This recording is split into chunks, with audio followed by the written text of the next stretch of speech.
ఈ సంవత్సరం మీరు ఒక్కసారి గుర్తుపెట్టుకోవాలి, ఈ రాష్ట్రంలో చాలాసార్లు మనం చూస్తే కరువు వచ్చే పరిస్థితి వచ్చింది. ఓసారి వరదలు వచ్చి కనీసం 40 ఏళ్ల ఆవరేజ్ 2000 టీఎంసీ నీళ్లు సముద్రానికి పోతున్నాయి గోదావరి నుంచి.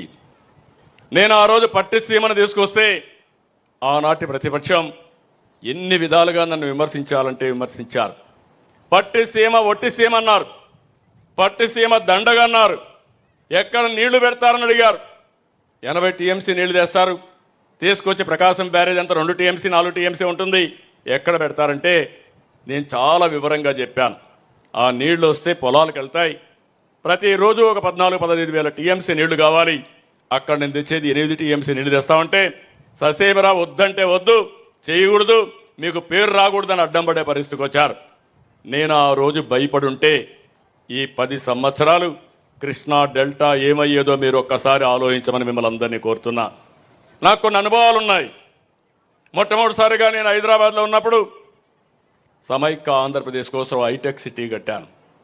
నేను హైటెక్ సిటీ కడితే అపోజిషన్ పార్టీస్ అడ్డుపడిపోయారు. జరగకూడదన్నారు, ఇది దండగన్నారు, దీనివల్ల అభివృద్ధి కాదన్నారు.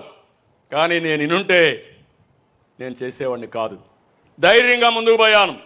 ఈరోజు మీరు చూస్తే భారతదేశంలో ఎక్కువ తలసరి ఆదాయం వచ్చే నగరం స్టేట్ తెలంగాణ అయితే బెస్ట్ లివబుల్ సిటీ హైదరాబాద్గా తయారైందంటే అది తెలుగుదేశం పార్టీ ఆ రోజు చూపించిన చొరవ, వాజ్పేయి గారు సహకరించిన విధానం. ఈరోజు కూడా మీరు చూడండి, అమరావతి కూడా అదే పరిస్థితి. విజయవాడ, గుంటూరు, మంగళగిరి ఇవన్నీ కలిపి అమరావతి. దానికి కూడా ఎన్ని విధాలు అడ్డం పడ్డారో మీరే చూస్తున్నారు.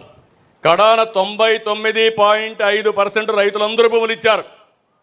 2.5 ఎకరాలు 5 ఎకరాలు ఒక రైతు అడ్డం పెట్టి రోడ్డు రానియకుండా సీడ్ యాక్సెస్ రోడ్డుకి అడ్డం పడే పరిస్థితికి వచ్చాడు.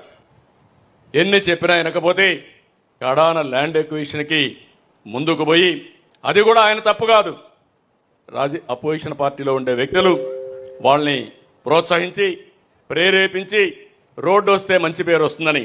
రేపు అది అయిపోతానే మీరు పోయి చూడాలి. ఆగస్టు 15కి సీడ్ యాక్సెస్ రోడ్డు వస్తుంది. ఆ తర్వాత మీరు ఆ రోడ్లో పోతే మీకే అర్థమవుతుంది అమరావతి యొక్క విశిష్టత.